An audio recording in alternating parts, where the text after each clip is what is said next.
name is Jason Cho. I'm 43 years old, born and raised in Houston, Texas, in an area of Houston called Aleaf. Earliest childhood memories, just being with my parents and my family at our family business. Family business was a Taekwondo school. My dad was one of the first Koreans to come to Houston and open up a school back in the 70s. And so that's all I knew growing up was training and just being at the Dojang if I wasn't at school. When I got to, I guess, the age that you get to do team sports, I was one of the only, I guess, kids at school that did every single sport as well. So my training helped me with my athleticism, but it was just fun because all I did was Taekwondo growing up. So I'm like, oh, I'm on the football team now. I'm the quarterback. That's cool. Now I'm playing basketball. I'm starting, point guard. Awesome. Like team sports too, because Taekwondo was so individualized. My childhood as an adolescent all the way to high school and college, that's all I knew was, my martial arts background. But definitely, I went from that to being in the hospitality industry. It's like, oh, how does that even relate? But you'd be surprised, because I used to, after I continued training, I became a teacher as well. Leading people and teaching people, it's the same thing when you own a business. You have employees, you gotta lead them, you gotta train them, you gotta teach them. So there was a lot of actually correlation. And due to my training, it really helped me with my patience and my compassion. Me and my sister growing up, luckily, because we were so physically active, we could eat whatever we want and still stay in shape. So we were like foodies. She got married and moved to New York because that's where her husband's family is. That was like in the mid-2000s, I believe. One day she calls me and she's like, oh man, in New York, there's this thing called like Korean fried chicken. You need to come try it. And I was like, oh man, I'm Korean. I've never even heard of it before. What are you talking about? It sounds like a gimmick. Can't be real. She's like, trust me, bro. When you come, you're gonna be blown away.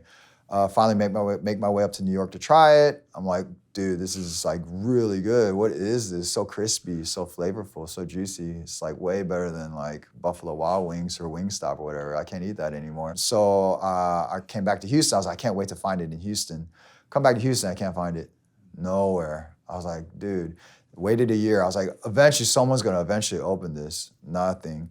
So I was like, you know what? This is actually might be a good business idea, being the first to bring Korean, like that type of Korean fried chicken to Houston. So I called my sister, like, hey, there's this one specific one that we went to that I thought was the best, and I think it's not a franchise. So try to find out who the owner is, and ask him if he'll teach me, and I'll even pay. It took about 2 years for that process to happen, and he was rejecting. He was like, no, I'm not interested. No, thank you. But I was like persistent.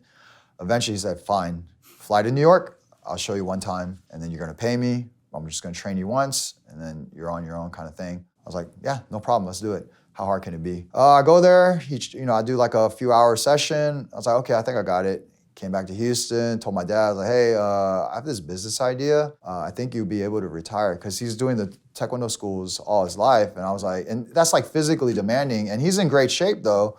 But I told him, I was like, hey, if this is successful, then you could retire on it. This would be pretty cool. And then the first thing he says was, what do you know about restaurants? Better yet, what do you know about cooking? Matter of fact, I've never even seen you wash dishes before. You've never even been in the kitchen. You want to open up a restaurant? You think it's that easy? I was like, oh yeah, you just hire a bunch of people. I don't understand. It's just like how every other restaurant works out. He's like, that is like the worst idea I've ever heard of my life. Why did you go to college to open up a restaurant? He's just talking me out of it. Because right out of college, I did the Taekwondo school too. So I had 2 schools of my own. So I just kind of wanted to venture out in different professions. I go, let me make it for you, and then you can tell me what you think. So I made it for him. He eats, he goes, you know what, might be a good idea. If you think you can do it, then go ahead and try. You're still young. What harm will it do? So I, put all my money into it, sold my house, sold my cars. It was an all-in situation, but I really felt that passionate about it. I got rejected by like so many places because they're like, we don't sign leases for first-time operators. Luckily, there was one, I guess, space that they said, okay, because he was actually a fanatic of Korean fried chicken too.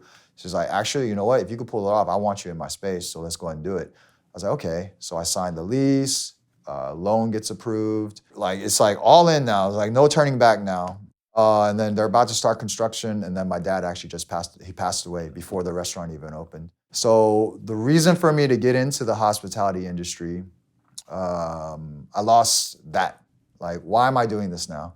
And I was like, then I started thinking about it. I was like, you know what? I think my dad was right. This is a lot of work. This is not easy. And then I like budgeted, like thinking it's going to be like $350,000, $400,000 to do it. After it was all said and done, it was like well over $1 million. I'm like wiped out. I have no money. I'm all in. I have no choice to do it. When I think back on it now, seeing what I'm doing now, I'm like, wow, if I didn't take that chance to go into this profession and this industry, I would not be touching as many lives as I have if I was just doing the Taekwondo school, because I still am doing the Taekwondo school. So I have, in my dad's lifetime, our lifetime, we've taught hundreds of thousands of students probably in Houston and internationally as well, because my uncle is well renowned. So we've, hundreds of thousands of people we've helped in that industry. And then me owning like multiple restaurants and hospitality concepts, I feel like I'm a different type of operator than what they're used to. And usually first timers that have I'm their first job, they don't realize it until they leave, because they always come back like, wow, I'm sorry, I took for granted all the things you did for me. And those that are industry veterans, that's why I have such high retention rate, because like, wow, you're so different. I've never seen an owner be like you before. My whole, I guess, success or professional path is molded by my childhood all the way up to now. With my, I guess, exposure and training in martial arts and Taekwondo, I was competitive, almost Olympic level, so very, very disciplined, strong, rigid, like schedule, structure. It helped me mentally more so than physically, because in professional capacities, you go through so much ups and downs emotionally. And because of my training, it really helped me endure a lot and not crumble, and continue to persevere and continue to lead, mainly by example, because I'm a man of action. I believe like your word is your bond. You can't just say whatever and boss people around and then expect things to get done. People usually follow those that practice what they preach. And I learned from a very young age that you have to follow through on everything you do. But yeah, I mean, that's how I got into it. Now my passion is I want to be the face of Korean concepts in Houston, if not Texas. Especially in Houston, Korean concepts are a little bit underrepresented compared to, let's say, Vietnamese food, Chinese, sushi. They have strong concepts, strong representation, but I feel like Korean concepts were an afterthought. My dream later on is to bring all my concepts together and make a Koreatown in the future. That's my big dream. And that dream came because that's my father's dream. He wanted to buy his land, make his own building, and have his big Dojang, school there. He never got to do it. So I feel like that's my destiny, what I'm gonna be doing in the future.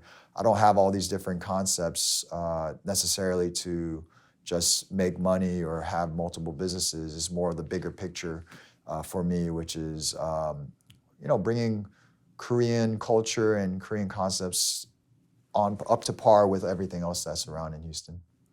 My name is Jason Cho, and this is my Korean American story.